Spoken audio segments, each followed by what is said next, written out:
2 decades before Martin Luther King proclaimed that he had a dream, and 1 decade before Rosa Parks was unwilling to give up her seat on a bus, a young man took the field at his position at Ebbets Field in Brooklyn, New York. Tonight, we will tell his powerful story on the Power of One.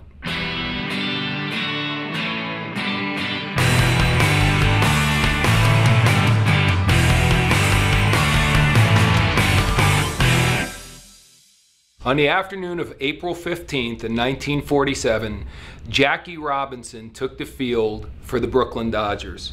And the amazing thing is everyone involved in the process knew what was going to happen. He was going to be called horrible names.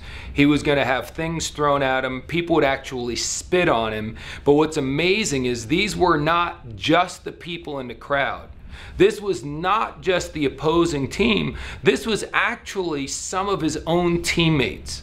See, it took a very special person to cross the color line.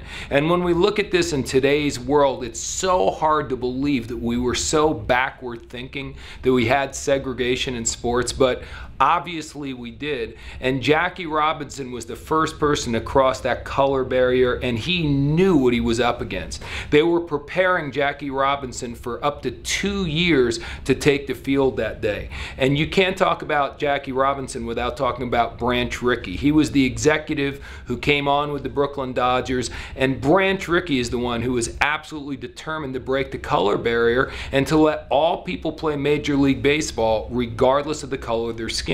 What a lot of people don't know is it wasn't just a color issue. It wasn't just the prejudice. What was also going on was there was big money behind this decision, because there was the regular major leagues, and at the time they had something called the Negro Leagues, and a lot of the major league teams were renting out their stadiums to the Negro League teams when they were away from their home games. So they were generating a tremendous amount of revenue, and by adding someone of color to the major leagues, they were afraid that eventually they would lose all the best players from the Negro Leagues. Therefore, the league would no longer be around, and it would be a major loss of revenue. So you had the racial tensions, you had the financial tensions, but you had someone strong like Branch Rickey who stood up for what he believed in, and then he went out and found Superman, because not only did he have to be a superstar on the field, not only did he have to be able to continue playing at that level under the most extreme pressure, but even more importantly,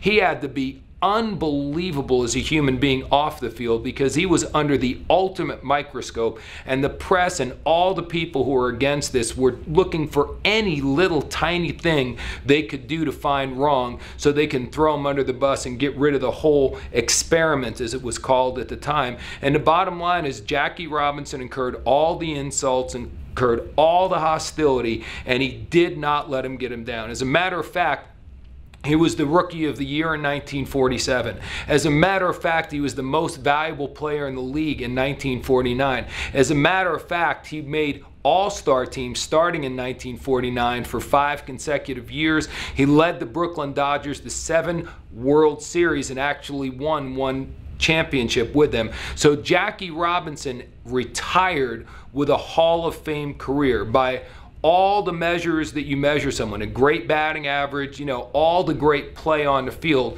But what you really have to look at is the man and how amazing he was, folks. And there's civil rights leaders that are much more I guess lifted up into the spotlight when we think of Rosa Parks, when we think of Martin Luther King and so on.